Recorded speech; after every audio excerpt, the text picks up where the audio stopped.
Several University of Guyana students are ecstatic by President David Granger's Emancipation Day announcement of free education from nursery to university. We have this story and more as we commence the first full week of August. We spoke with some UG students who are looking forward to the removal of fees at the University of Guyana, which was implemented under the PPP government in the 1990s. InfoHub took its cameras to the Turkine campus to get the views of its students following the major announcement by President Granger last week. The head of state announced in his Emancipation Day address in Union Village that revenues collected from the petroleum industry would be best spent on making education free for Guyanese from nursery to university. I was intrigued. I was kind of excited because knowing the struggles of a UG student and the multiple stuff you had to pay for. I would say that it would be something great, that way we won't have to pay this exorbitant fee. Well, as you would know, master's is quite more expensive than the bachelor's, so that would be great because doing your master's free would be quite lovely. It's a real good thing because right now I'm a cash student and it's really hard in my pocket. So if the university become free, then there's a plus for me and others who can't afford it. The university students also expressed their opinions on the expected impact on education in Guyana. The most important resources is our human resources, so when we start developing those human resources, we can develop other resources like infrastructure and other things. I think it will raise the education rates, the passes and the success rates because money will be invested properly into the students and so on. I think we're going to see much more productive youths, much more research projects, much more business ideas on the whole from Guyana, from the youths especially. A lot more people will become more qualified, people who want a chance to come but don't have the opportunity to because of the fees and stuff. This person who can't afford it will now want to take up the challenge to study. Reporting from the University of Guyana with videographer Kenyan Bacchus, Shaquille Bourne for InfoHub. The head of state had a busy week. On Sunday, he opened the 22nd annual Upper Mazaruni Games while reiterating that government will continue to invest in sports, which is critical to youth development. Residents of Upper Maz, sports are very important to us in the government. Sport is part of our culture, and here in the Upper Maz, you have led the rest of the country in terms of village sport and village organization. Sport is important for building self-confidence. Sport is important for discipline. Sport is important for fostering leadership, for winning and losing. Sport is important for the hinterland because our government is trying to erase the differences between the hinterland and coastland. The head of state said there are 4 C's associated with sports. The first C represents cooperation between the 16 villages participating in the games. The second C is the healthy competition among the teams. The third C, the athletes' commitment, and the fourth is cohesion. Upper Maz, your games are a model for the rest of the nation. This is not a political forum, and I wouldn't mention any political parties here. But this is a national forum, and Guyana is proud of you, wherever you're from. This is a model that I would like other districts and other regions to emulate.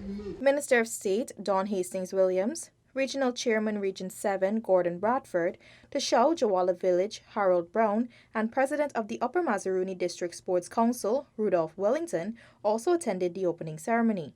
The teams will participate in football, track and field, volleyball, archery, cricket, blowpipe, swimming, and table tennis contests during the week-long event. The games will conclude on August 11. The government remains committed to infrastructure development across the country. In Madhya, Minister of Public Infrastructure David Patterson was happy to report that works on the internal road network is well underway.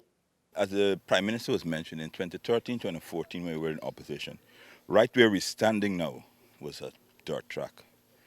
And at that time, the opposition had controlled this particular region, Region 8. And we had actually staged protests. I mean, the Prime Minister reminded me this morning, protests on this exact same road because of the condition it was in. I mean, the school, right in front of the school, it was in an abysmal state. So one of the first projects we embarked on, our urban upgrade, was to rigid pave Madia. We spent about almost $1 billion in all, and we continue to spend that money.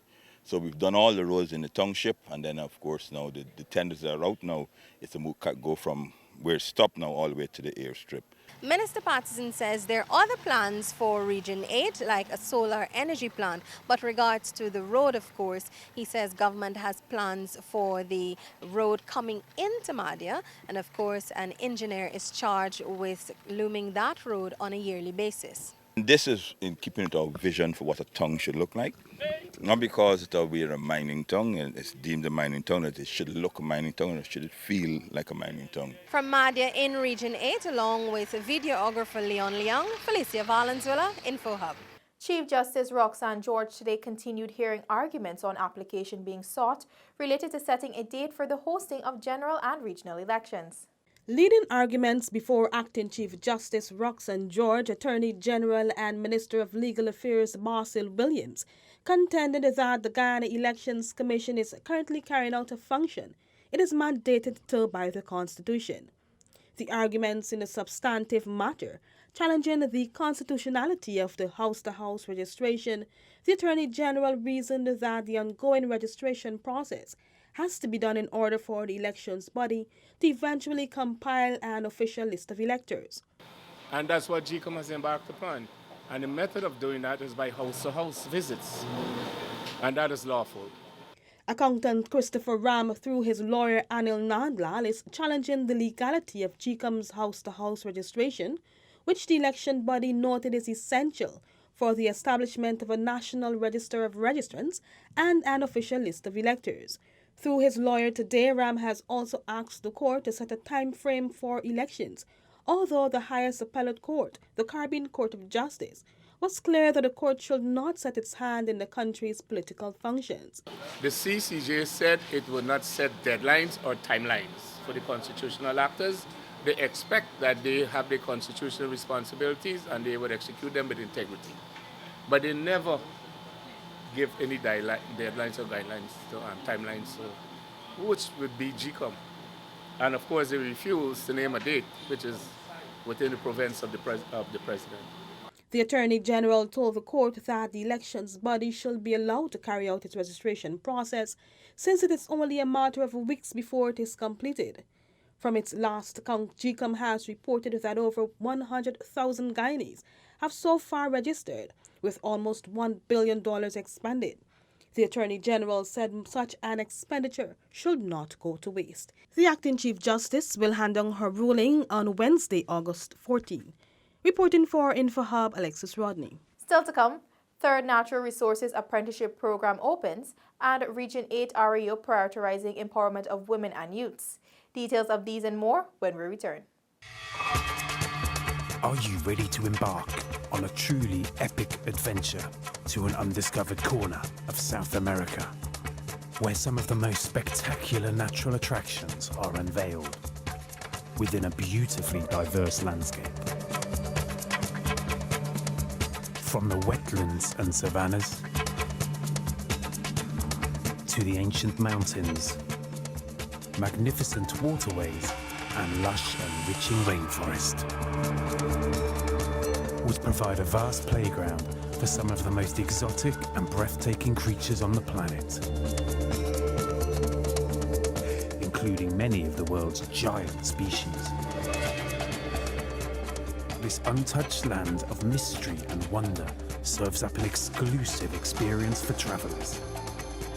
So are you ready for a new, awe-inspiring adventure? Welcome back to nature. Welcome to Guyana.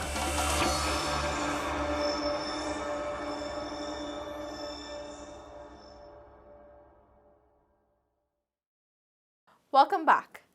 Minister of Social Protection, the Honorable Amna Ali, today opened a training exercise for 40 facilitators who will be involved in a social skills pilot program to benefit youths. Our youth need to be guided strategically to help them develop sound judgment and good habits for long-term stability, wellness, and success, so that they can make positive choices that contribute to a meaningful life and one in which we can build a very strong adolescent community on which nation can depend on. At the opening of the training exercise held at the National Racket Center, Minister Ali told the facilitators that their actions today will help to determine the country's future. Our actions today will determine their world of tomorrow. This initiative is a collaborative effort between Guyanese United to Serve Our Youth, GUTSI, the Ministry of Social Protection, and other stakeholders. The facilitators come from Sapphire U Empowerment Group, Islamic Academy, Juzel Academy, and the community of Minamir Zorg. GUTSI President Janice Hall said that while education plays a major factor in youth development, skills such as social and emotional intelligence are necessary for them to achieve their full potential. And this was the premise for the establishment of the organization. So We Are GUTSI is a movement aimed at helping parents and guardians provide children with the social and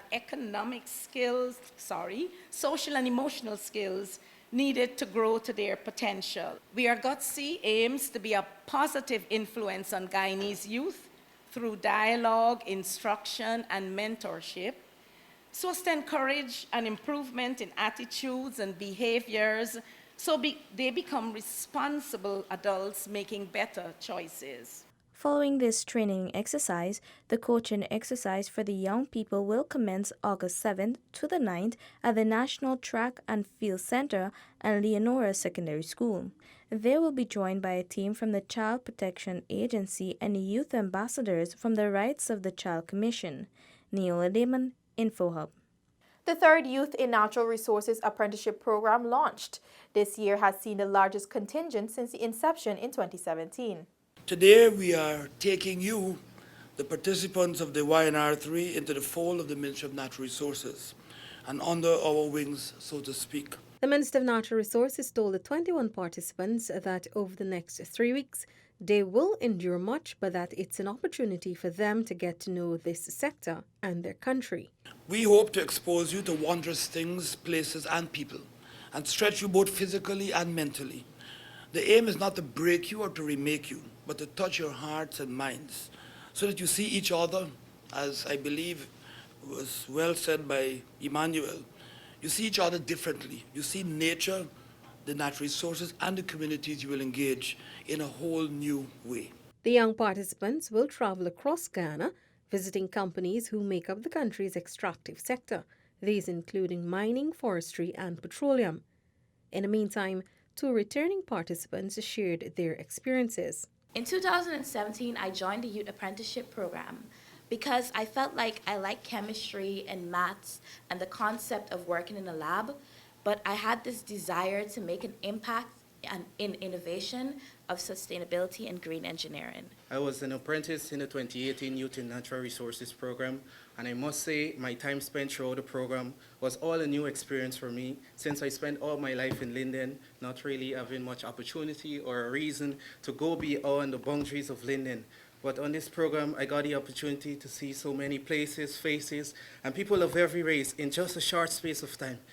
And my only wish right now is that the ministry please take me on a second adventurous program. In addition to corporate partners, the Ministry of Indigenous Peoples Affairs and Department of Social Cohesion directly support the program. Felicia Valenzuela, InfoHub.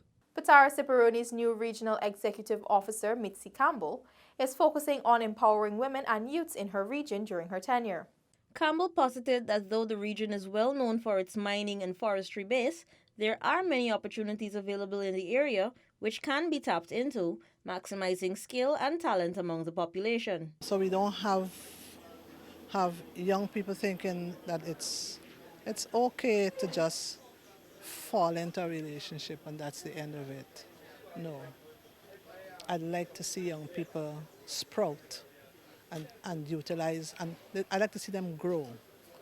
And they can grow into different factions of life. I'd like to see women empowered. A woman met me this morning and she said that, she has no job and all of that. But if we empower them, that they can maybe do some catering, do some sewing. Those things have not gone out of style. The REO said it is important that women and youth of the region understand how much they can contribute to their country once they are empowered. I'd like to improve the education system. I'd like to see the education system improved. I'd like to see the health system improved. I'd like to see social services improved, in particular gender equality, that kind of thing. She also noted that collaboration with central government in these specific areas will aid in fulfilling the vision she has. Campbell, who has been REO for less than a month, has already been engaging residents and has developed a genuine interest in this regard. Do look out for a special Info Hub in-depth tomorrow on government's recent outreach in Madhya Region 8, where the government took its services to the people. The high-level team also engaged with residents in the various communities to get a better understanding of the issues being faced and possible solutions identified. That's all for today. Connect with us on WhatsApp, Facebook, and YouTube. Much more news is on our website, dpi.gov.gy, and pop over to Instagram for the latest photo updates at DPI Guyana. Your bridge and weather reports are up next. Goodbye for now.